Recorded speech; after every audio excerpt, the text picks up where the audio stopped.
Now we're going to move on to passing from our feet and putting all these little components together.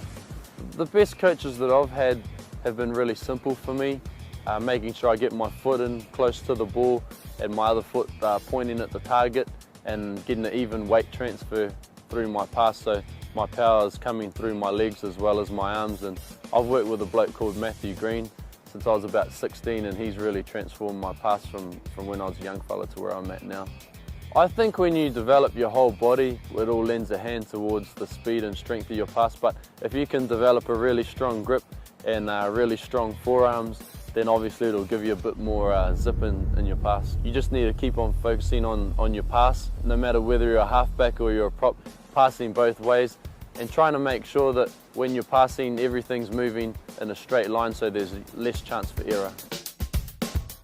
Okay, now we're going to put everything that we did from one knee, off one hand and then off both hands into a proper pass from a standing position. So my setup is on a 45-degree angle, which allows me my vision and also allows me time to sight my target. So when I'm coming in for the pass, I drop my body height, I sight my target, I take one step in, and I get my right foot as close as I can to the ball. Whilst dropping my body height, my left leg will be pointing in the direction of my target, but it doesn't go down until my hands are on the ball, because this helps with weight transfer. Now, like we did off one knee, we're going to drop our body height so that we have a bent elbow. And now we're going to transfer from our right foot through to our left foot and generate the power for our pass.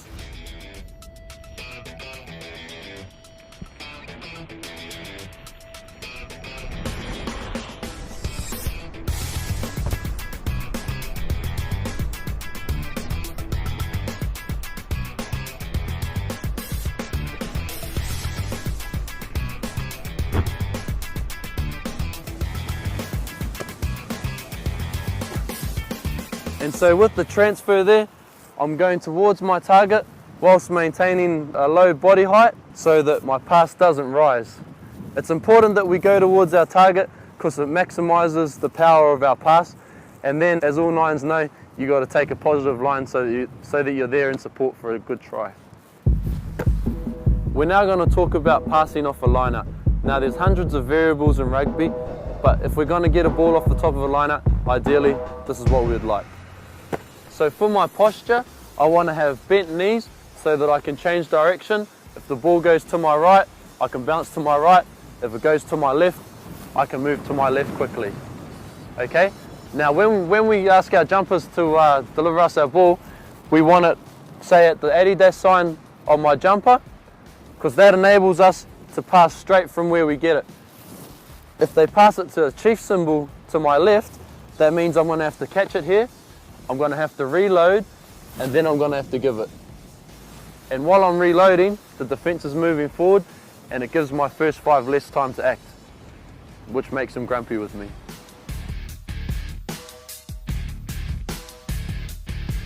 In summary, the beauty of what we've gone through today is that you don't need someone else to help you do all these drills.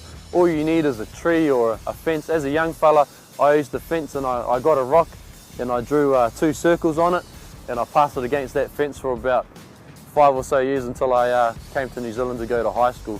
So if you put all these components together, and remember, sometimes it's going to get worse before it gets better, but as long as you're passing in a straight line so you can see if your arm's swinging out or swinging in, you're going to go all right.